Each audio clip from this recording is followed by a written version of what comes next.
Hi everyone, welcome. Thank you all for being here.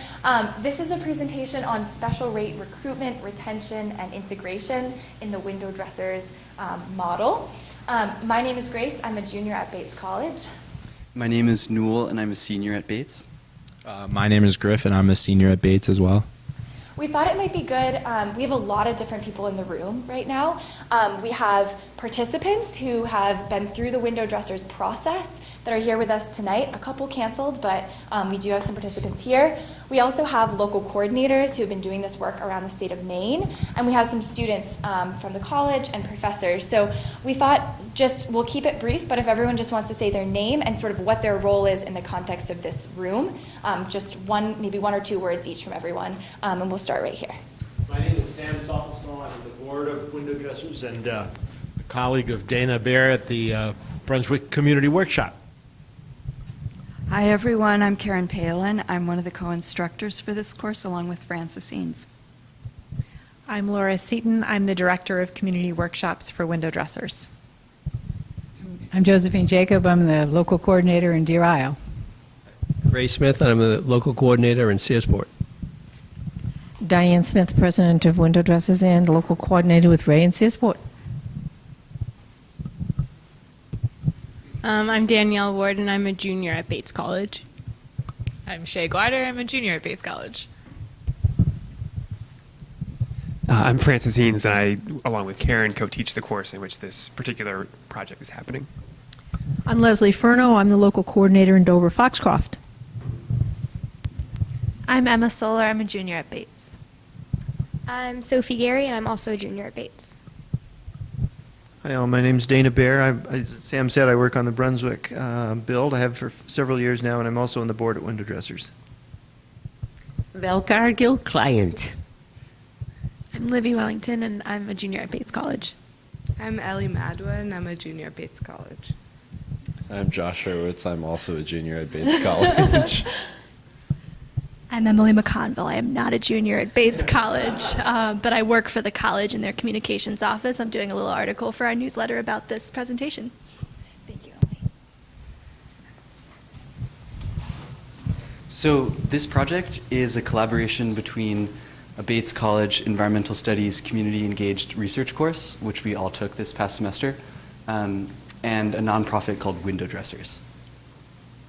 So first, to begin with a bit of a context or overview, the overall aim of our work in very simple terms was to extend WindowDressers' model to low income, or what we've called special rate participants, and in order to improve their agency over utility costs, energy use, and home comfort.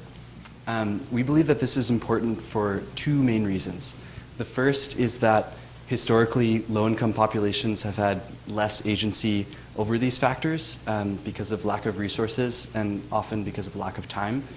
And the second is WindowDressers, as a nonprofit, they've had a goal of having 22% of their customers or participants be special rate, but they've struggled to meet this goal at times because the special rate participants have dropped out throughout various points in the process.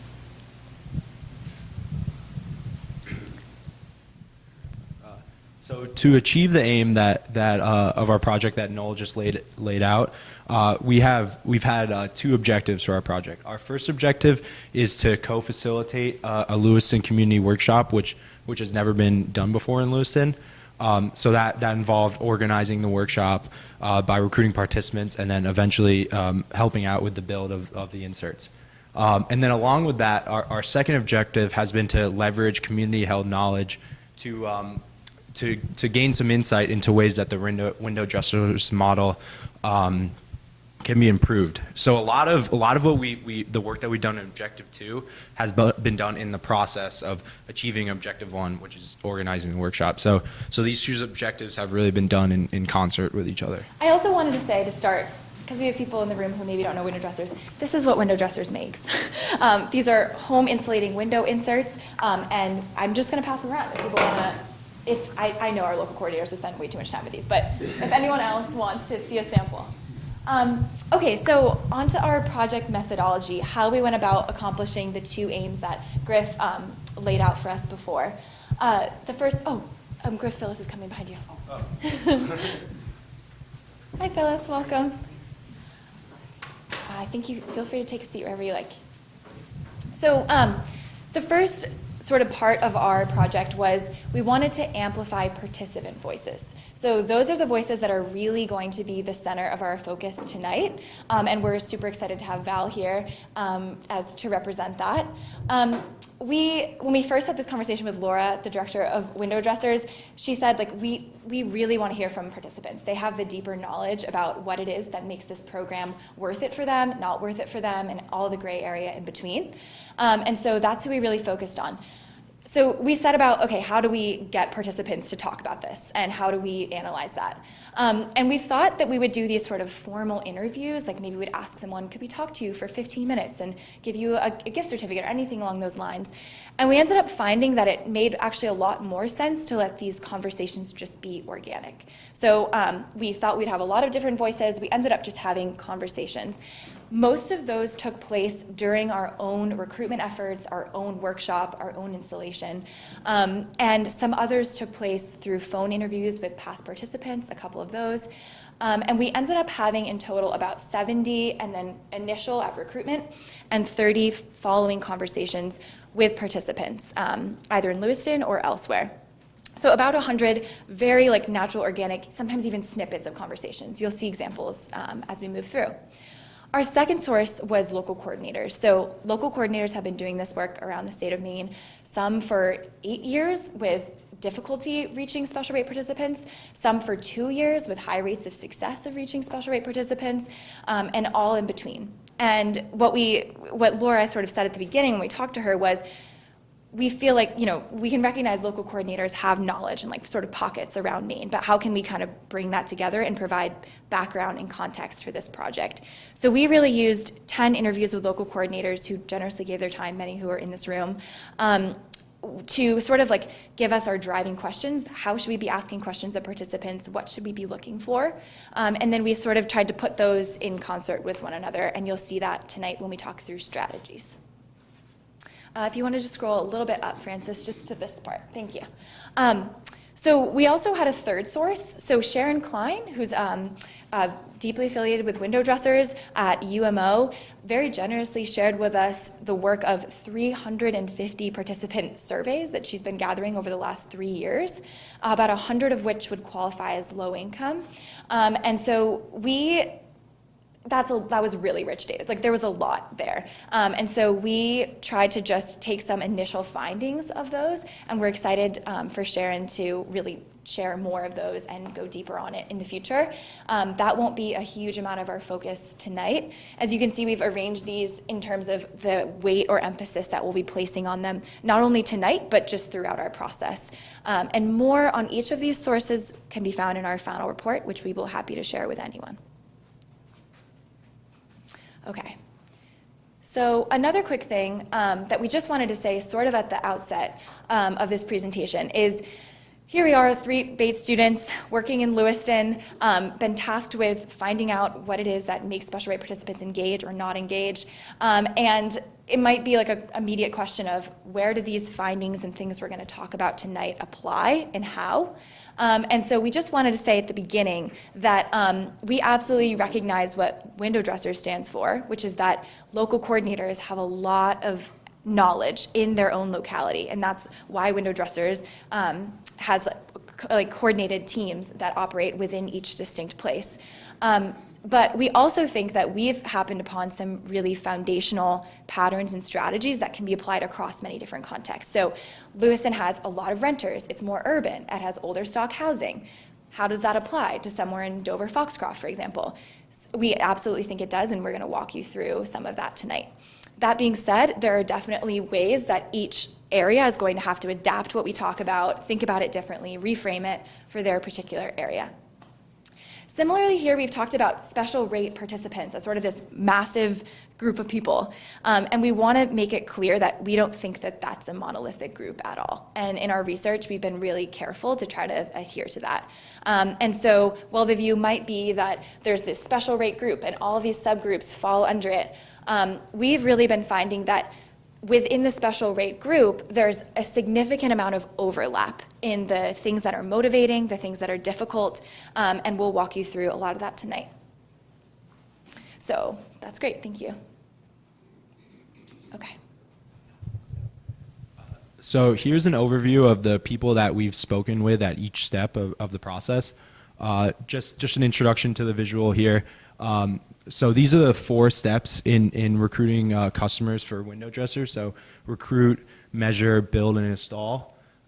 Recruit is when you first talk to customers and get them interested, and then measures is you go to their homes and measure their windows so that the inserts can be custom made for the size of their windows, and then build is the workshop where the inserts actually get built, and then install is when customers take those inserts and then install them into their windows. So at the first stage, we spoke with about 70 different people, and these are people that we had some type of engagement with. And then about 45% of those people moved on to the measuring stage. So that means that 40% of them immediately were not interested in getting window inserts when we first spoke with them. And then another 15% dropped out somewhere in between recruitment and measuring. So then we measured 30 households, and then about 65% of those households ended up coming to the workshop. And then of those who were at the workshop, right now about 85% have installed, but that number is still to be determined, and we're hoping to get that to, if not 100%, extremely close to 100%.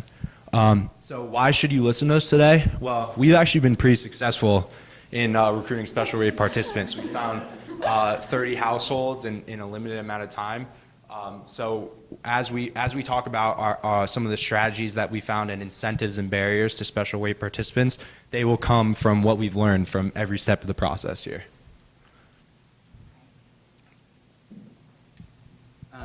So now that we've given you guys an overview of our project, before really jumping into the details of our findings, here's a preview of what the rest of the presentation is going to look like.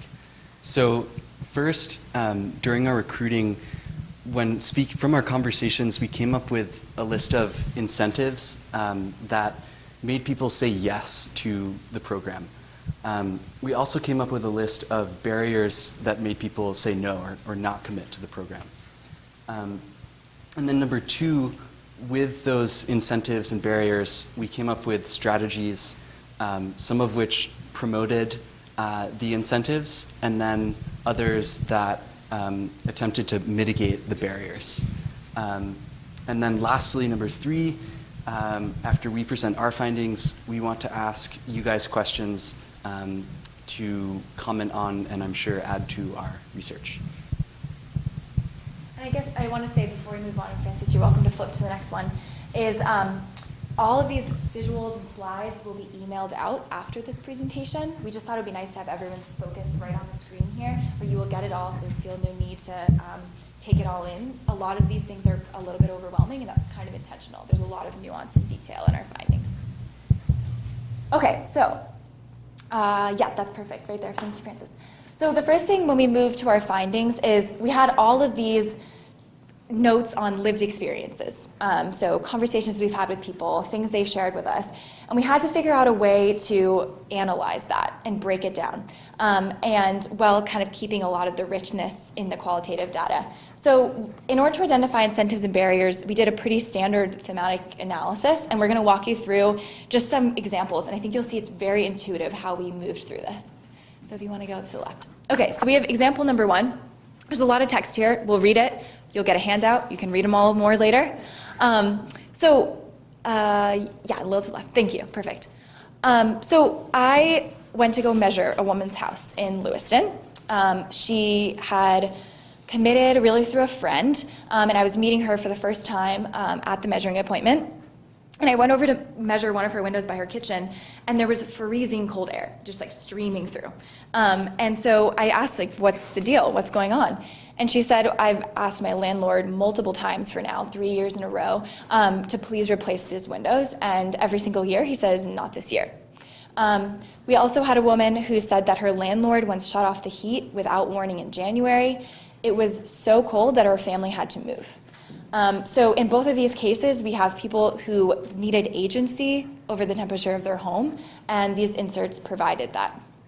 So you can see how we arrived from the informal sort of conversation, thematic analysis. We had a couple different stages of themes in between, but we arrived ultimately at this sort of theme, which we know doesn't capture all the richness that's shown over here, but for the purposes of organizing all of this, this is what we came up with.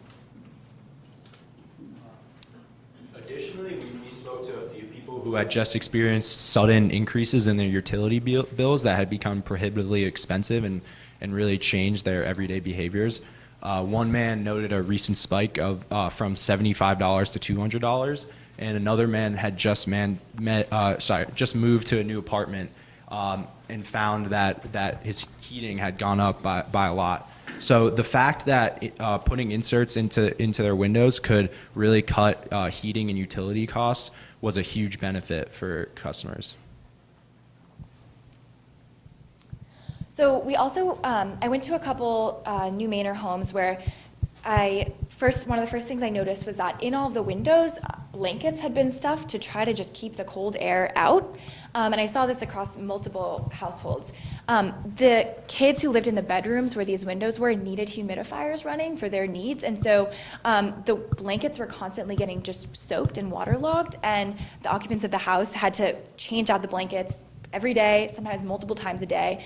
There was mold growing around the windows, and the blankets, of course, didn't let any light in. We also had a participant who reported that many participants who've been taping their windows with, covering them with plastic for like every year since they can remember. And it's a super time-consuming process. When you go to take the plastic off, it rips the paint right off the sill, and people are unsure if it even works. So one things we pulled from there were that these inserts are easy, you just pop them in and out, and they're also non-damaging, and that was really important for renters. We also found that the support of window dressers through friends and family, sort of just word of mouth, was very important. So one woman we spoke to said that if it hadn't been for a friend at her church who raved about window dressers, she never would have considered or even heard of the program. We also had actually, Val, that was you. Yeah. We also had a participant who I was at her home measuring, and she said, I actually have a friend who I share everything with in terms of resources around here. And so we actually called her friend on the spot at the measuring appointment. Her friend got on the phone and said, okay, yeah, if Nemo says that it's good, I'm doing it. Can you come measure now? So we immediately went over to her house and actually measured right then. So friend and family referral was powerful there. You can also see that we've got one or two stories up here that we're just gonna move through tonight. Please feel free to read all of the stories in depth later. So yeah, you can scroll through that one. Perfect. So there was also someone that Grace spoke to at the initial recruitment stage, and he gave her a phone number, but then we were unable to get in contact with him afterwards. But we had been given a tip from a former, a former AmeriCorps member who's still working with window dressers, Heather Craig, and she had told us that it's still valuable to go to home visits even if you haven't heard confirmation. So we hadn't heard confirmation, but Grace and I headed over to his home, and it turns out that he actually did not have a cell phone and no access to internet. So no wonder we weren't able to get in contact with him. But the fact that we still did show up without getting confirmation was really valuable because he was actually sitting right in his living room, and we were able to measure his windows, and he eventually did install his windows at the end of the process. Francis delivered them. Okay, so we also had, Francis, if you wouldn't mind going over this way. Thank you, perfect. We also had participants who were really excited about the workshop and just this sort of inertia that it gives people. So we had a participant on disability with a history of skilled job training. She was really excited to have an engaging activity. We had a participant from another part of Maine who shared that it just gets me out of the house. I'm here by myself most of the time. And then she actually has participated in multiple workshops now for many years on end, regardless of whether or not she was receiving inserts. And she goes every day, which for anyone who has been to a workshop, going every day is intense. So that was pretty remarkable. We also had a participant who will present on window dressers and the benefits of community engagement to her class as part of her coursework, and hopefully we'll hear about that later. So definitely we pulled out from there any interest in the workshop as a purposeful activity. And I think, yeah, and up a little. Perfect, thank you. We also found that having our workshop at the Nutrition Center was important because most of our participants were recruited, we met at the Nutrition Center, so it was a very familiar location for people. We didn't have to worry about transportation. We heard that at least 3 people walked. So. We also had the really nice benefit there where, people would say things like where is the build thing? And thank you, Dad.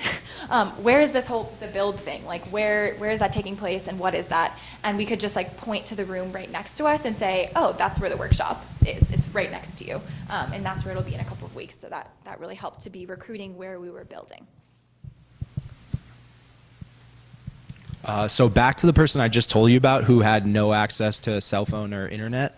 When upon our measuring appointment with him, we actually physically wrote in his appointment at the workshop in his personal calendar, and then when plans changed for the workshop, we went back to his home and wrote in the revised time in his calendar. So we found even with people who we were able to get contact with them after the measuring appointment, it was still very valuable to make that workshop appointment in person. Perfect.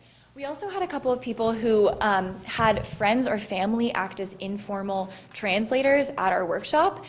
So we had a partner of a participant who only spoke Portuguese, who she translated for him, and also a second volunteer that day who also only spoke Portuguese.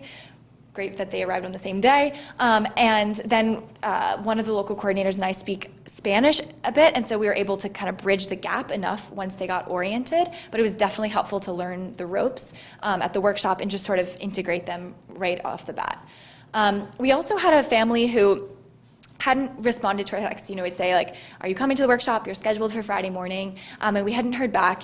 And so we actually asked one of her friends who spoke the same language to call when she arrived to the workshop. We said, do you think you'd be able to call your friend, let her know, see what the deal is, if she's coming?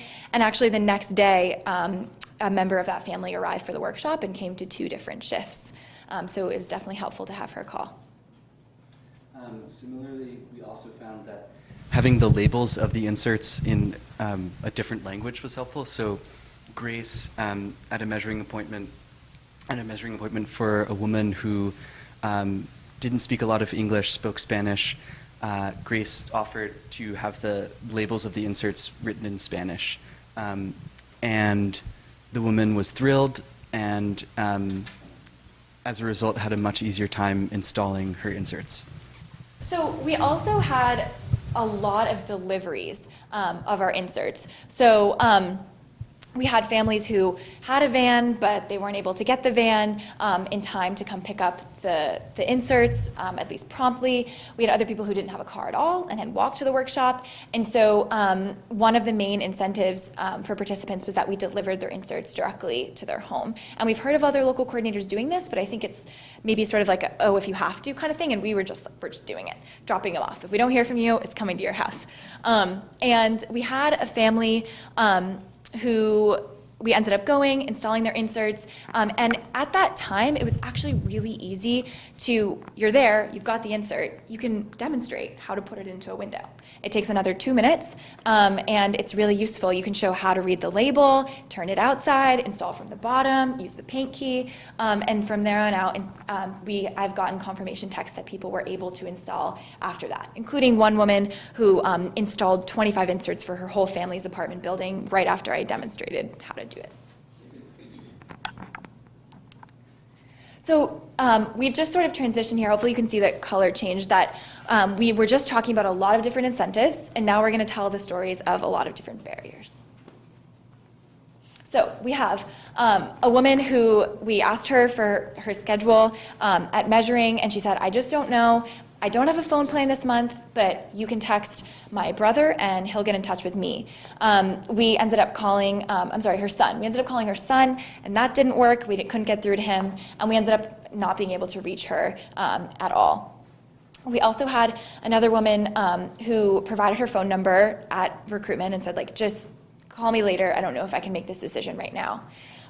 Called her later, and you could hear, you know, she picked up, but it was like kids in the background. I mean, you could tell like she was just at the end of her day. It was inserts were just not in her bandwidth for that particular evening, and she ended up just having to get off the phone. So those were two examples where participants were not responsive to follow-up, certainly not by their own volition, but by like things like their phone plans and other obligations that crop up once you leave that initial recruitment point. So without a translator present, we didn't have any success recruiting participants who don't, or potential participants who don't speak English. So one of the more promising cases we had was with a woman who was able to tell us that though she doesn't speak English, her son does. And we wrote down our phone number on a flyer and said, have him call us and we'll tell him about the program.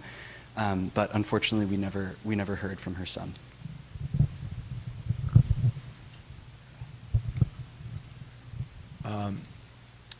Another group of people that we spoke to sort of had their own approaches to mitigating heat loss during the winter and therefore weren't interested in receiving inserts.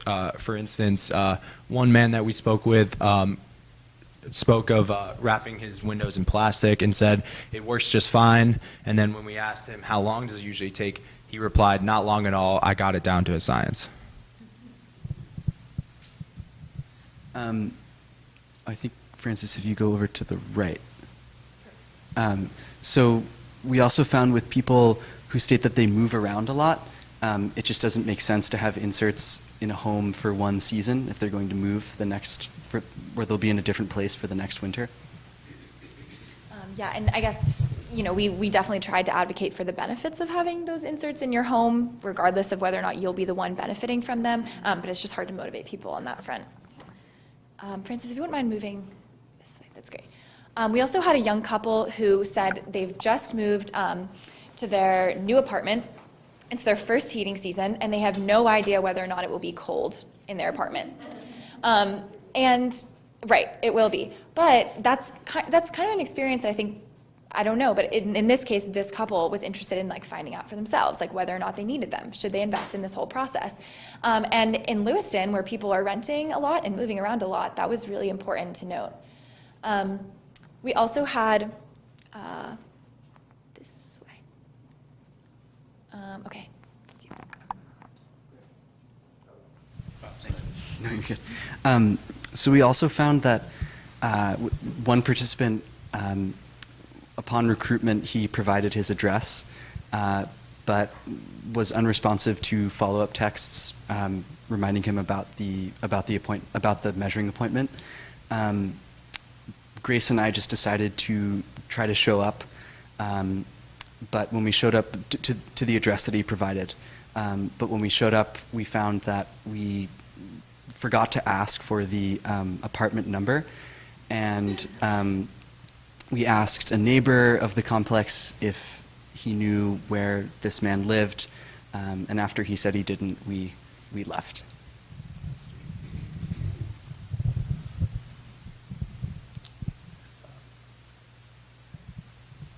Two of our participants were strictly Spanish speaking, so they didn't feel comfortable coming to the workshop because they didn't feel like they could contribute in a meaningful way. But their solution was to send their daughter, who did speak English. But unfortunately, because of childcare obligations, their daughter was not able to make it to the workshop. So what we learned from this is that a couple barriers are people unable to get childcare and also language barriers. We also found that some people just were too busy to come to the workshop. So one man working 3 jobs initially said that he could come, but shortly before his shift, he reached out and said that he had a lot going on and so couldn't make it. Then we had to take all these different themes that you've been hearing about and that we've been pulling out of all these stories and try to put them together. So the visual you're about to see is overwhelming. I'm just going to put that out there. There's a lot going on here, but I'm going to try to, Francis, if you wouldn't mind zooming out a bit, I'll just try to orient you to the general flow of it. Definitely something to look at in more detail later. So what we've got here is, just like the visual that Griff explained, we have the 4 different stages of the WindowDressers process: recruit, measure, build, install. And the top half here, what we wanted to do was take all of the incentives that we've been finding. We wanted to organize them by when they were occurring, like at which stage of the process are each of these incentives relevant. And we also wanted to have some way of indicating the different weight that each of the incentives or barriers had. So for example, the fact that inserts were no cost was an enormously important incentive. The fact that the landlord had sort of decided for them that they would receive their inserts was a much smaller incentive. And we wanted to be able to kind of communicate that just to show their relative frequency of response. So next to each box, you've got the number here of participants who offered a response along those lines. You'll see these numbers here don't total to the number of people we talked to. That's because there's a lot of overlapping incentives and barriers. So one participant might actually have had 2 or 3 different incentives or barriers to participating. And then you've got the percentage flow between each stage, so you can kind of see, okay, in our process, how did these end up stacking up? And then Francis, if you wouldn't mind scrolling down, now we've got barriers at the bottom. So as you can, Francis, actually, if you would scroll just a tiny bit up so I can show, thank you. So right here we have the, recruit phase, so we have all of the barriers below for people dropping out of recruitment. We have the barriers here for why people dropped out between recruit and measure, right here. We also have the barriers for why people dropped out similarly between this stage and finally before install. So again, a lot to digest, but we've run through a lot of these stories here above. There's a lot more stories and a lot more themes, and we wanted to put them all in there because I think it's not as simple as a list of 3 different barriers and a list of 3 different incentives. So they're all here, but definitely process more at a later time. So we can go to the next. Oh, and also, sorry, at the bottom here, we have the visual key. So this is for when you're reviewing this later, refer to the key to help you figure out what on earth this is trying to tell you. Okay. So one thing that I think you'll notice, Francis, I'm going to bother you to go back one more time because I think this is relevant. One thing you'll notice here is that the number of incentives is actually, or I'm sorry, barriers is dropping through each stage. That is not because there are less barriers to installing or there are less barriers to the workshop than there are to recruitment. Possibly there are, but really what we think we found was that we started to, through our process, convert a lot of these barriers into incentives as we went. So as we were learning, we started to kind of see ahead and convert things from barriers to incentives. For example, a massive barrier that we could have predicted is that unable to transport inserts. Huge barrier. We saw that coming, and so we ended up transporting, must have been 80, 90 inserts to people's homes instead. So that then became an incentive above, which is inserts delivered to home. So definitely make sure to read it with that in mind. Okay, now we're ready. Thank you. So we used a bunch of different strategies, some of which we learned on the ground, some of which local coordinators taught us, and a lot of which participants informed us of. And so here we're going to move through, just as we did before, a couple of notes and examples of how we arrived at different strategies. And we'll move through this a little quicker than we did the last one. So first we have the head of the food pantry, St. Mary's, so we did a lot of recruitment. Her name's Karis. She's a very dynamic person. I arrived to go do recruitment on some October morning a couple weeks ago, and I was by myself. Participants were seated waiting to get their boxes. It was food pantry hours, so they were seated waiting for their name to be called. Kind of had a bit of a captive audience there. And I'm here trying to start conversations with people. And so Karis actually walked up to me, took the sample insert, which were being passed around, took the flyer, stood in front of the whole group of must have been 40 people, and said, hi everyone, there's a young woman here. She's got inserts that keep your home warm and they cut your utility bills. They're good for renters, they're good for homeowners. I want them, I'm getting them, and they're free.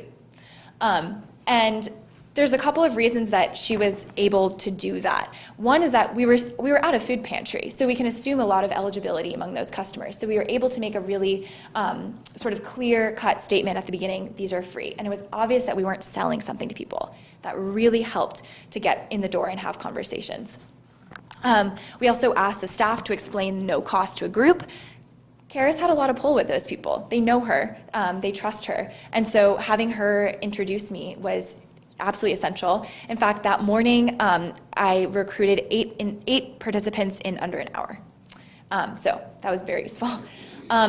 We also had here a local coordinator shared with us a story where he mailed out a checklist of here are the steps to get your inserts. And that a participant actually shared with him, I didn't open that, I thought it was a bill because it was mailed to my house. We also had a participant who said that shared that the automatic WindowDressers welcome letter says payment is required at measuring. And a participant actually reached out and was pretty upset and said, I thought these inserts would be free, like was I misled? And so that that local coordinator went through a process of modifying in order to make sure that that welcome letter with that specific line wasn't sent to those special rate participants.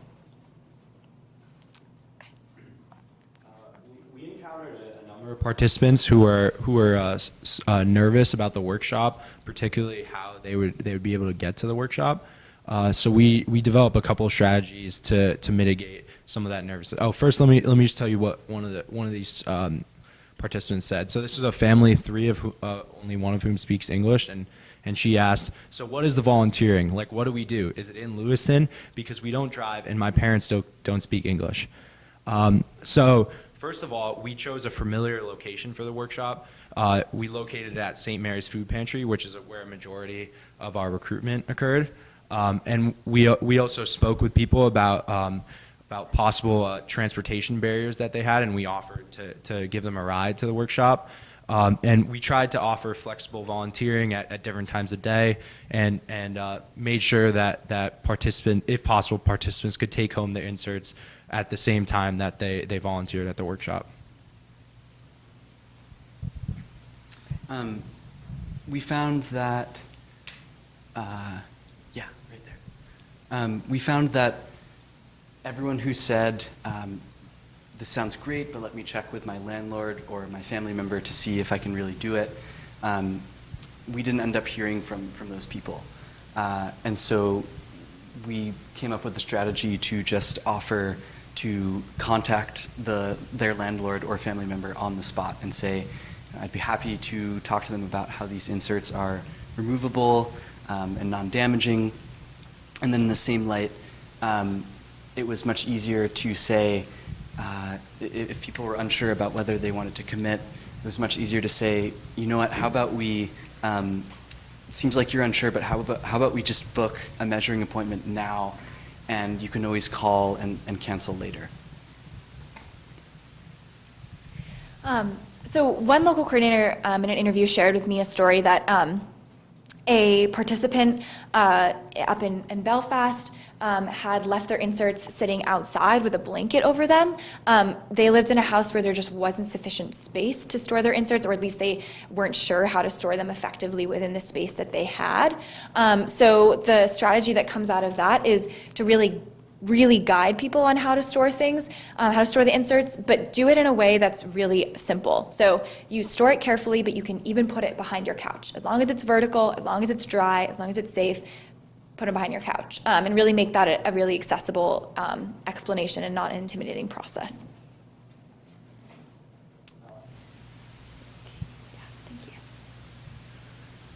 A lot of the families we worked with have young children, which made it really hard for them to find available time to come to the workshop. So we tried to develop a flexible plan for each individual family to make sure that they could have some involvement in the workshop.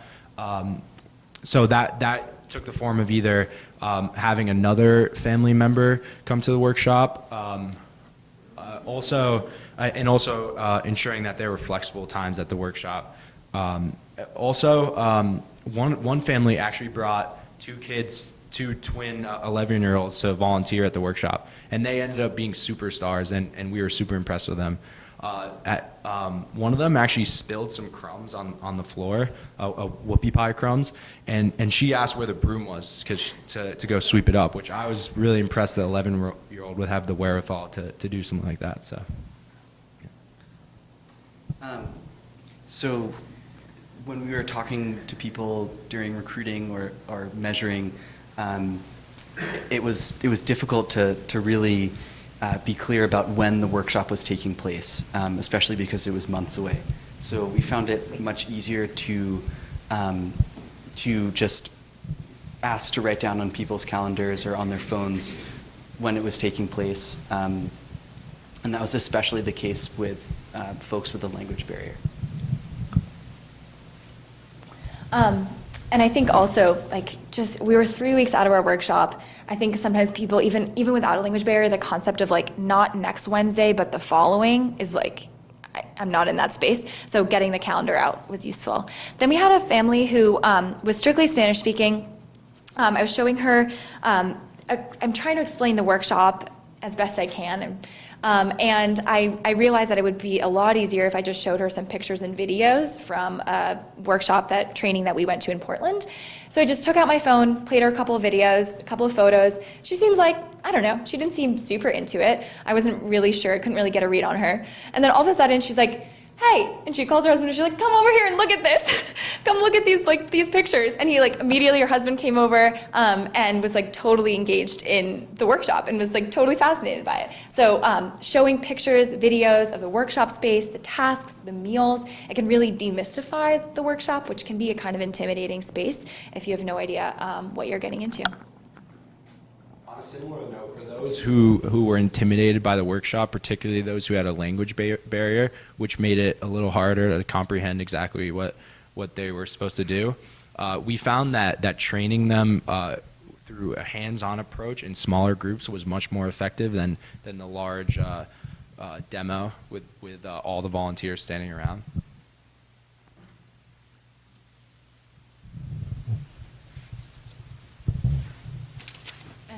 You can actually skip over that. We kind of talked about delivering inserts. Okay, so I went to go deliver inserts to a family who spoke only Portuguese. And I'm on the move. I've got 20 or 30 more inserts in the car to go deliver. I go drop them off, think I'll just drop them. And I go to hand over their insert care instructions, which are right on the back of the local coordinator guide.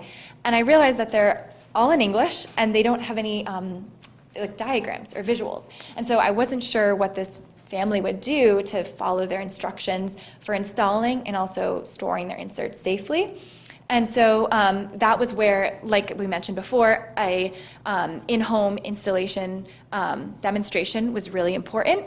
But also that could be done at measuring or at the workshop, more sort of in a more targeted way. So when you bid people farewell with their order and their key, making sure to demonstrate how you put an insert in, and also demonstrating how to store, and also modifying those insert care instructions to have some diagrams could be a very promising strategy as well. Okay. So Francis, if you actually want to go back one and down. Yeah, perfect. Thank you. No problem. Yeah. So, okay, lots of text in one page. So again, look through this more later. What we wanted to do was pair the previous visual, which listed all of these incentives here, with a corresponding strategy. So you can look at the incentive and you can look at a simple, very concise explanation of strategy for maximizing that incentive. So those are for recruit here and measure. And then if you scroll down, we've got, again, the barriers for opt-outing out of recruit, the barriers for opting out of measure, and then similarly here for build, install. And again, we're not going to walk through all of this. You've heard the stories. We're just bringing you through. And I guess I just want to say that in these stories, you've probably been hearing, for local coordinators, stories that you thought you would hear, like things that you kind of expected would come up in this presentation, and hopefully you've heard some stories of things that you hadn't really thought about. I think that if you take a look at this, you're going to find many examples of things that you maybe had not thought about. So I definitely recommend going through this in more detail. And again, we have a visual key at the bottom. Okay. Main findings. Yeah. So we've thrown a lot of information and visuals at you, which we apologize for. But just to summarize what we've concluded from our thematic analysis that we just ran you through, we're going to give an overview of our three main findings. So our first finding was that upon initial recruitment with customers, it's much more effective to let them tell their story first and then tailor the window dresser's pitch to what they tell you. This is because window inserts can provide value to customers in so many different ways. So it's important to be cognizant of where the customer is coming from. For example, we found a lot of time if we initially approach customers and just sort of gave the classic window dresser's pitch, is a lot of them would say, "Oh, I'm a renter, so I'm not eligible for this." But actually, these window inserts are very appropriate for renters because they're non-damaging. So if you let the customer say, "I'm a renter," and then you say, "Oh, we have the perfect product for you for a renter," that is a much more effective approach. So the second main finding is about just this attitude kind of shift that needs to take place. And I think that really what the big takeaway is here is that for a lot of special rate participants, certainly not all of them, certainly not in all cases, there needs to be just a little bit more attentive guidance throughout the process and just a little more conscious approach, as you've been seeing with all the strategies that we've been laying out. And so I think the realization there is that inserts are the last thing on a really, really long list of things to do that's changing every day, and that is full of things much more short-term than installing these inserts, going to the workshop, and getting them 2 months from now. And so it's really important to sort of adopt this approach of, I am going to have to provide really flexible, really practical, and really human sort of approaches to getting this person to integrate. And I think another big shift that is required there is sort of saying, Window Dressers really emphasizes the workshop as part of this community building mission, and that's really, really important. Of like getting people together, it's a cornerstone of what Window Dressers does, as part of my understanding. But I think that there's room for being integrated with window dressers before the workshop and after the workshop. And that is really just an attitude shift. So I had a couple of conversations with participants at St. Mary's who opted out for a lot of the barriers that we discussed earlier. I think my plastic works just fine, for example. And I got to have a really good conversation with that person about their specific situation. They were a renter, they had a lot of different stories to tell me, and we got to connect about window dressers, even if they didn't opt in. And I think that it's a realization of like, that itself is valuable. That person now knows about window dressers. If they decide their plastic is not worth their time, they'll remember, or hopefully they'll remember, and how can you leave something with them so they will? And I think realizing that is important. We had another participant who came, her family ordered about 30 inserts, and she was able to work, collectively 30 inserts, she was able to work for half an hour. So that might seem like, like only half an hour, we're supposed to have a full shift for 3 to 5. But the fact that she attended the workshop was incredibly important. She saw the process that went through it. She met a couple of people. She then got to see, when she carried them home, the steps that had gone into it. And I have no doubt that if she ordered them in the future, she would be at the workshop more. So I think that that's another important realization. And then third, we found that it was just really important to stay on top of the logistics. So with so much going on, it's easy to be disorganized. So in the beginning, when we were thinking about where to recruit in Lewiston, we reached out to a bunch of different places, but ended up finding that instead of going to, 5, 6, 7 different places, it was much easier to go to 3 and get to know the coordinators of that site and establish their trust so that they could approve of us and speak to the people there about us in a positive light.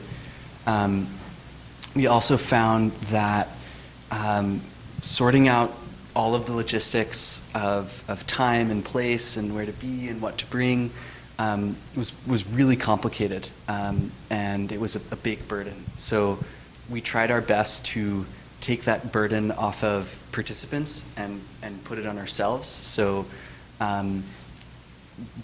when we saw them in person, being really clear about what's coming next, writing things down to give to them. We found that in-person contact was much more effective than text, email, or phone. And then on that same note, we found that we should assume communication breakdowns between the various stages of the process. So, like I just said, when we have that opportunity to speak to them in person, to just be as clear as we can about what's coming. Good. Okay, so we'll move through this very briefly. We have a lot of people in the room. We really want to get to a discussion. But we wanted to sort of say, like, okay, what are the next steps for window dressers? And also, we've been throwing out a lot of really energy-intensive strategies, potentially. They might look that way. And we want to kind of walk through whether or not, and we believe they do, these strategies enable like a sustainable model for keeping special rate participants integrated. And there are three main sort of areas for that we sort of brainstormed. The first one is tools, the second is training, and the third is networks. So we'll run through these briefly because this is something, again, to take in more detail. But for tools, local coordinators and window dressers could develop more targeted recruitment materials. So this is the standard flyer. It goes out, we handed this to people at St. Mary's. We were realizing as we were going that if we had a flyer that said like 10 free inserts for a family that needs them, like much bigger and at the top, a larger photo of the build, and a little bit less sort of text information, that would have been great for certain groups that we were working with. Again, that's the kind of thing that can be developed, shared, customized, reused. Window dressers software right now kind of has a simple, like, whether a participant was contacted or whether they were ordered, whether they placed an order. And maybe if the software had like a place for you to write down what happened, why they dropped out, and that could start to be tracked in a more systematic way. The website also maybe could have a section that's just like, special rate customers, you right here, click on this, things like that. So that's a little bit about tools. Again, we'll have more specifics than that in our final report. Training. Here's the window dressers guide here. There's a guide for measuring teams, and there's also a guide, local coordinator guide. Right here is a sign-up sheet. So this is for participants who are ordering inserts. We ended up developing our own sign-up sheet, which we'll pass around, but it really just had the name, the number of inserts, but we also added a little section where you could actually note the barriers, potential barriers to attending right on their sign-up sheet. So here we have lack of transportation, no childcare, jobs, they might forget, they might get busy, physical, health issues. You can circle one, you can also add a note. And then we also have on the bottom here, not just one measuring appointment, but another line for a backup measuring appointment in case that doesn't work out. You schedule a second one right away. And at the bottom, you can cut off the bottom and hand them a little appointment reminder card. On that reminder card, you have a really simple explanation of what this is, so that if another family member picks this up, they're like, what did you sign us up for? They can read it right here. You can also have the name of the measurer, so it's not intimidating who's coming over to your house, and a phone number for that person, and who they are, so you can call and cancel, reschedule. So simple things like that, again, can be shared, can be customized, and certainly reused, and we do plan on sharing this following this. We also have a recruitment checklist that moves through different conversations that you could have. So that's a little bit about training. Perfect. We also have a little bit about networks. So we found that word of mouth and name recognition were hugely important. And this was our first, Lewiston had a pilot build, but this was our first year, like really doing the full-fledged build in Lewiston. And we already found that networks were building. So we told you the story of a participant who called her friend, who immediately we went and measured her house. We have had participants already say that they've recommended this to their friends. So I think that with organic conversations, but also perhaps with participant focus groups at the workshop, if you could pull some participants aside and say, I've got a couple questions, what do you think about this part of the process? We also could have check-ins with our referral networks. So Seniors Plus, for example, we really wanted them to be involved. We wanted a lot of senior involvement. We reached out to them, gave them flyers, and we didn't get anyone from them, and we didn't hear anything. It would be really important, and we plan to do this, is to reach out to them and follow up and say, did you have conversations with people? Did they not go well? Was it just not part of your, did you not have time to walk through this with some of your people in your organization? And then also ask, who do you know? Like, who else could you connect us to? So building that referral network was really important. We had a couple of people from a Raise Up housing cooperative. That was actually a significant number of our participants. And similarly with recruitment sites, so checking in with St. Mary's, where we did a lot of our recruitment, or with the Lewiston Farmers Market, and saying, how was it that we were here? Is there anything we could do differently? Making sure those relationships are maintained. But I think one of the most important things is just training local coordinators to hold dialogues with participants at every stage, and just consciously ask, what is it that you need at this point? What is it that's confusing? And here's a couple of options we've got for you. Another important thing that we want to note here is that Sharon Klein's research was definitely an important finding. So Griff, if I'm going to pass it to you to give the main overall finding from Sharon. So from Sharon Klein's survey, we found that, which is really encouraging, we found that participants are very positive about window dressers. Which is whether or not they're high or low income, which is a very encouraging thing. And we didn't really have the bandwidth to do a deep dive into her data, so we'll leave it to her to give additional findings from those numbers. Yeah, but I think that the main takeaway from that being there's a real foundation that can be set and laid for integrating special rate participants in a way that they feel really positive about the experience at the end, and can then share it throughout their networks. So short answer here, special rate inclusion does require shifting into a higher gear. It most definitely does. But training, tools, networks are all important tools for not just keeping this whole cycle going, but actually letting it grow. So with that. So firstly, it may seem like we've covered every incentive and barrier under the sun, but we're just wondering if you guys have any that you did not hear of that come to mind? Or any that you heard and you thought, I don't understand, or I don't know if that's right. Please go ahead, Leslie. Well, I think one barrier that I didn't hear, but that I have experienced a lot, or some, is the concern of low-income participants that you have some relationship to the state, or they don't want you in their homes. They just don't want to open the door to people from the outside. I don't know if you've heard that, but I didn't hear it in your work. Yeah. So interestingly, we were just talking about this the other day, that I heard that from a couple local coordinators, and that definitely didn't pertain to our work in Lewiston. And I was thinking through why, and one of my thoughts was that we sent often the same recruiter to go measure, and so it wasn't like a new person coming in, and we didn't know if that helped at all. The other thing that we heard a lot from people was that I have electricians coming in all the time. I have plumbers coming in all the time. As long as I trust you, as long as I know you're from an organization, it's fine. And that's not to say that that's not a barrier, but just simply wasn't something that we uncovered in our own work, but definitely important to note and think about strategies. And I don't know if you've... When you were at St. Mary's, being introduced and being approved by a trusted source probably has a lot to do with that. I completely agree. It's a great point. Yeah.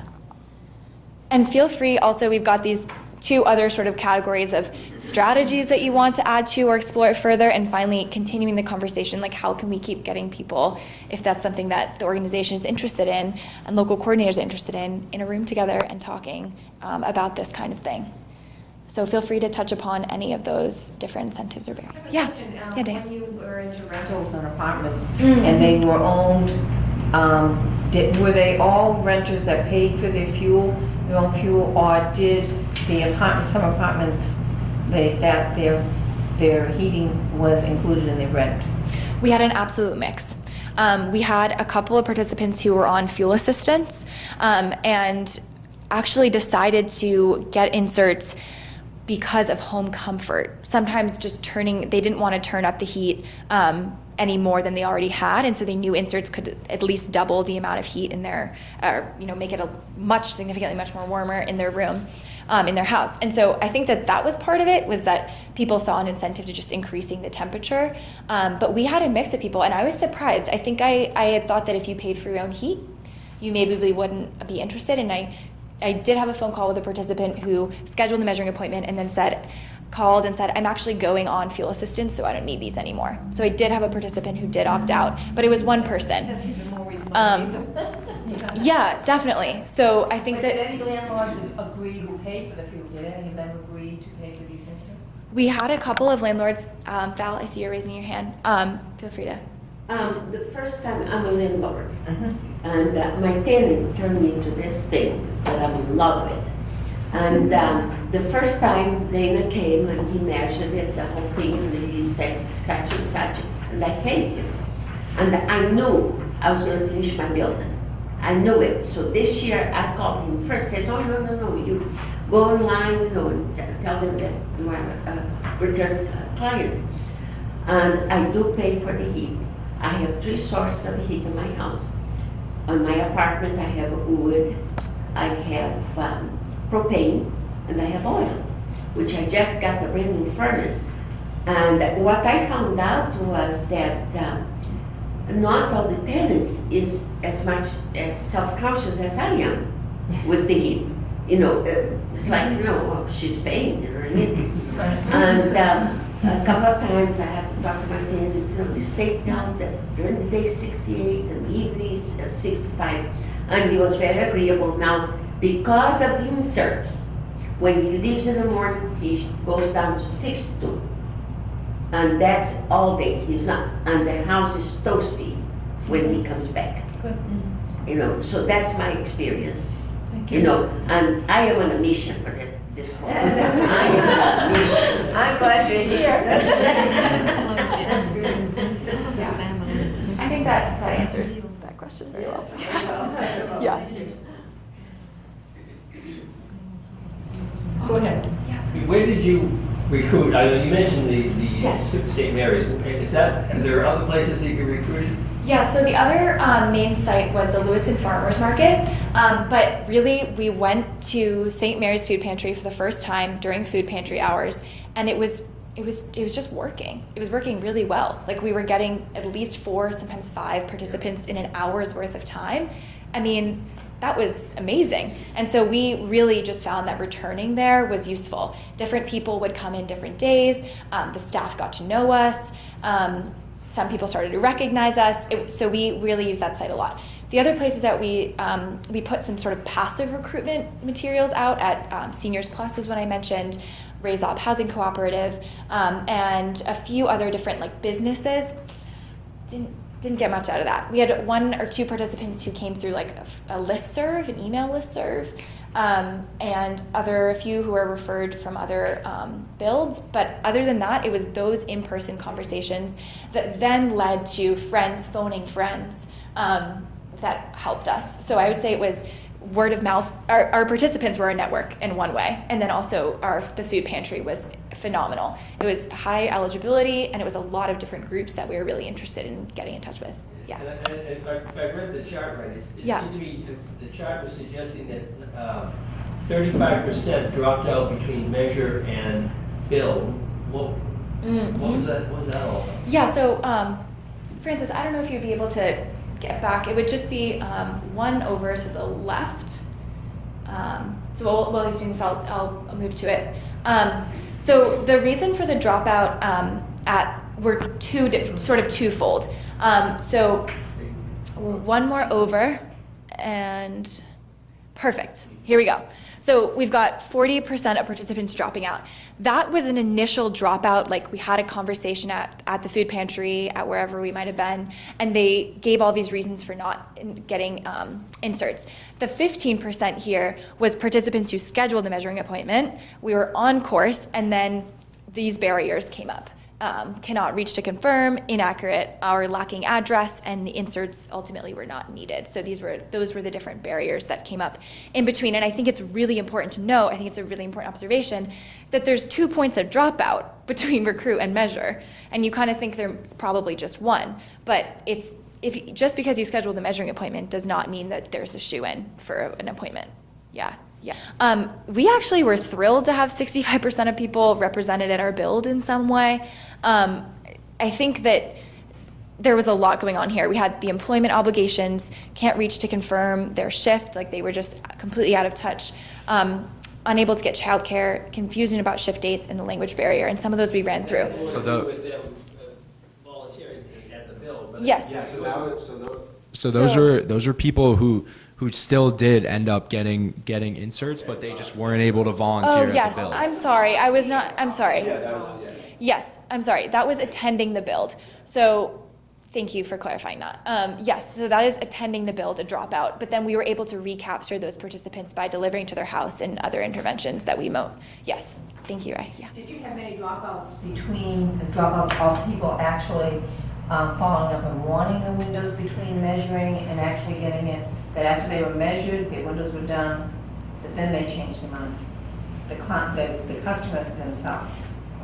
No, we did not have that. In fact, we thought maybe installing, like there would be a issue with getting people to install, and all the participants I've heard from thus far have texted me within a day that they installed their inserts. Like they arrived and they were in. So I think that that's important to know also, like getting on, cutting the bills, and getting their homes warm. Yeah. The group that I don't see represented here in the barriers to participating, that I have a lot of in my community, is people who are disabled. Yes. And I don't see any representation of that. Did you just not Yes, find? it's in here. Sorry, that wasn't one that we went through in detail. But Francis, if you scroll up, we actually turned that, and then this way, over, other way. So, okay. So here we have builds, and then we have task modified for ability. So we actually were able to turn that into an incentive in our process. So we had, I can think of one participant who came in, can't be on his feet for very long. We sat him at the white taping station, and he sat and worked. We modified his station. Other participants needed longer breaks. Sure, go for it. So we really did not allow for that to be a barrier. We were able to accommodate that. Yes. The exception is we did have a senior who simply did not attend. He's in his upwards in his high 80s. So his daughter and daughter-in-law attended for him. But other than that, if there were people with just sort of like this hurts and is difficult for me, we modified at the time. Yep. I don't mean to ask any questions, but this is excellent. Did you have many people from the community volunteer who were not getting inserts? Yeah, so that was a huge very important part of our workshop. A number of Bates students came and helped. We tabled just before Thanksgiving break, telling people about what we're doing, and personally, I didn't think that any students would be interested a week before finals. Going somewhere to build inserts for 5 hours, it doesn't sound very appealing, but miraculously, I would say 15 or 20 Bates students showed up. Yeah. And yeah, and then another 5 to 10. I think also something that I just do not want to let go unacknowledged is that we had a couple of participants who were receiving inserts who carried far, far, far more than their weight in terms of working. And we could owe that to, like, it was a purposeful activity and they were interested. But Lisa and Martin, I mean, we had to extend an extra day because we were behind schedule. And I seriously think that between the two of them, they probably contributed 40 hours. I mean, they were amazing. And so I think that we also had participants who gave a disproportionate amount of time, and that actually really helped us. And so I just would want to note that. I think more so than even students was participants just like really taking the reins and helping. Yeah. Yeah, I was going to say, you know, we had the same thing, and I've had people who have said, one of the things that I think is really great about the build is actually connecting generations. And we had at one of our builds, not this year, but the previous year, we had a woman who was in her 80s who did rapping with a young woman, and they became walking buddies. And they ended up continuing a relationship afterwards. So I think that that the community aspect of it is really important. And the other thing we had this year was we had somebody who we had two people who had pretty significant disabilities. One who only had one hand, and one who was blind in one eye. And so she had no depth perception. And we were able to modify, and they were really helpful. And they came multiple times, multiple days, on different shifts. And we really couldn't have done our build without them. Yes. And they felt so good because they had actually made a contribution. And they loved the socialization and the interactions. And so I think that we really can't underestimate. We need to always remember that when people start out by saying, oh, you know, I don't think I'm going to be able to help, they can always help. They can always help. Definitely. And so I think that was a real lesson. The other comment that I wanted to make to this group is that you alluded to the fact, how you recruited was you recruited by going to people who had another need. So you identified in the community that there was another need that was being met by the food pantry, and that's where you recruited people. I think it works in reverse as well. So when you get people who are low income who want window inserts, you have an opportunity to also find out what other needs they have. And I'm hoping that we can begin in Window Dressers to move forward with that thinking, that we are a foot in the door and we have the opportunity to disseminate information when we see that there are problems. So if we see, for example, you talked about early on about a home that you went into where the windows were broken or the windows really were. Well, that's an opportunity to pull in the agencies, whether it's the Agency on Aging or whatever your local agencies are that repair windows, to bring that organization and say, have a little flyer in your backpack and say, here, this might be helpful to you. Why don't you call them because they can repair your window? Because these inserts will work better if you've got a window. I agree. And I think that also speaks to this idea of like building a referral network, like partners within the community. If you're going to ask them, hey, can you talk about window dressers? It would be a really reasonable exchange to say, great, then we'll talk about, for community concepts, for example. We gave out our flyers. In retrospect, I wish we had said, what can we say about you? And when we talk to people, and actually now it's occurring to me, we did talk to a few people who received like all of their, or most of their energy bills were subsidized from like November to January by community concepts. And once I heard that from a couple people, I did say that to a couple of other people, like, hey, check out community concepts. They might have something going on with this subsidy program. But I think that having that be more concrete and formal would be really useful. I totally agree. Grace, I used to be a volunteer for community concepts. It would be a great idea to give to the drivers. Have a little talk with the drivers. Ask community concepts and give to them, because everybody that you drive is in need. They are in extreme need, because it's elderly people that they don't have a way to communicate with anybody. There is people with disabilities that they just need that help. You know, and by the way, I would love to become the official translator in Portuguese and Spanish. Yay! I'm just so mad that I didn't get to translate for those people.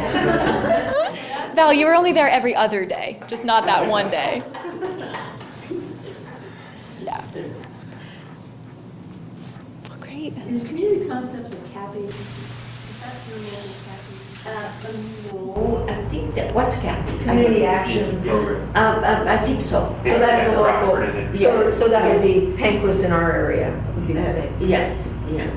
They provide transportation, health assistance, and several other things, you know, that they work with the community and outside of the community, according to the needs, they supply it. That's great.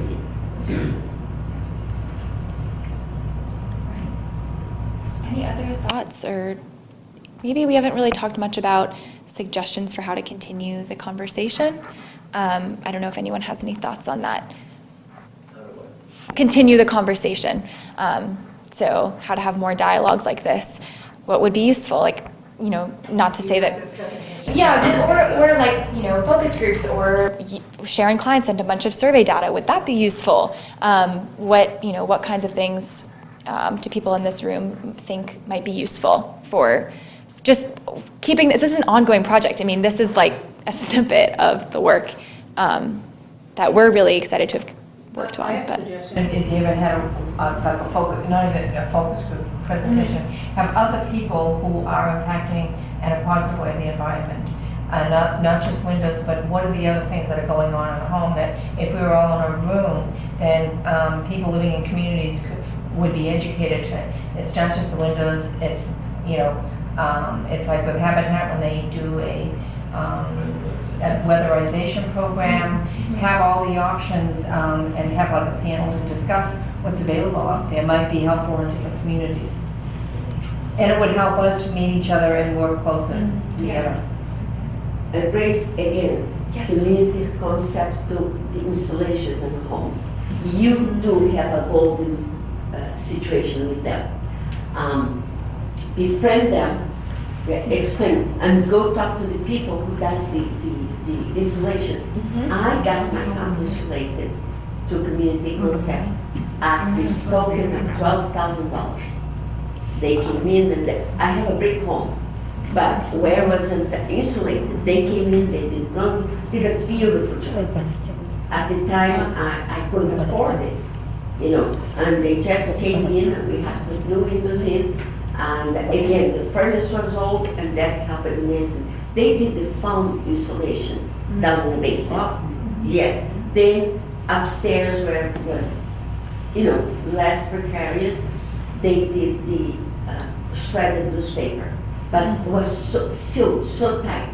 They are your go-to.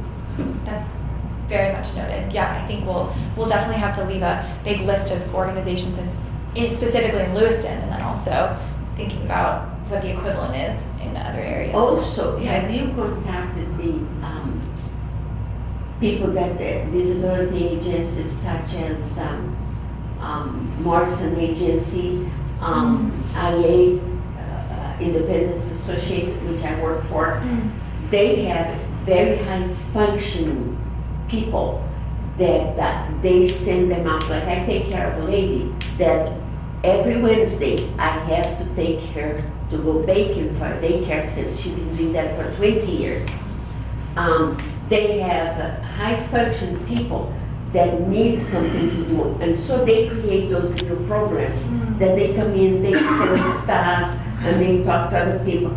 But it would be so great if they could come to the build. Yeah. To the build. Yeah, or get concerts. And Yeah. it's a concept of journalism. Yet I think that if you see those people, because they do clean, you know what I mean? They do clean on buildings and things like that for a minimum wage, but they also do a lot of volunteer work. And there are several agencies that you can be in contact. If you look them up, Morrison is a great agency, is in the Portland area, but you know, they have clients all the way up here. By matter of fact, a friend of mine have a client that she's so high function that she's her own guardian. So it is lots of people. Also, get in touch with spindle workers. They also, over there is they go for like a daycare, and they do painting, they do weaving, and again, a lot of people with very high function that live independent, they own, and they love to volunteer because they need to get time somewhere. What was the name of that last? Morrison. Morrison and the other one? Oh, Independence Associates. Oh, the last one. Spindle Works. Spindle Works. You know what that is, don't you? Yeah, it's in Brunswick. Grace, the other thing is in this area, if we're looking for things, is that in Waldo County and also Knox County, we're in connection with the local jails. Waldo County has the reentry center that helps, a tremendous help at 2 of our bills, and also the Knox County Jail when they were good prisoners. So this year we weren't able to get the number. We weren't able to get any prisoners because they weren't the kind of prisoner that they would let out to go do something like that. So we really missed it. Other years, the prison population has come in and really supplemented Rockland. That's good. And for them, for Knox happens to be male and female, so that when they come in, it's a very good way for them to begin to transition and to begin to work and interface with people, and especially the reentry center, and that's the whole point of the reentry center in Belfast. But even the prison ones, it just helps the whole that individual. When they do that, do they have to come with the? Well, it Sometimes. depends. Yeah, no, it varies. It depends if there's levels.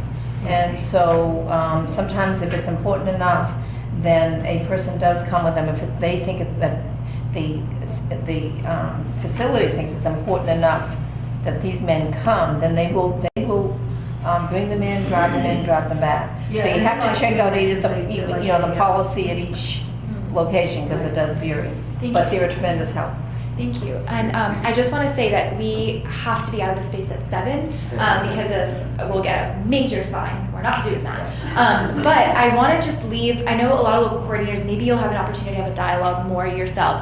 I want to leave the last minute or two, not to put pressure on participants, but just participants want to add anything to the dialogue. Otherwise, happy to wrap up. Thank you all for being here. Can you pass something around so we can tell you how to send us information? Yes, I have all of your emails and everything. Oh, you mean for beyond local coordinators? Yes. I think you do. Well, you're local coordinators. So. Oh, okay. I've got it. Yeah, I know everything about you. Oh my God. You know those emails I send out to all local coordinators? I can get you guys. Thank you guys so much. Yeah. Very good. Thank you all very much.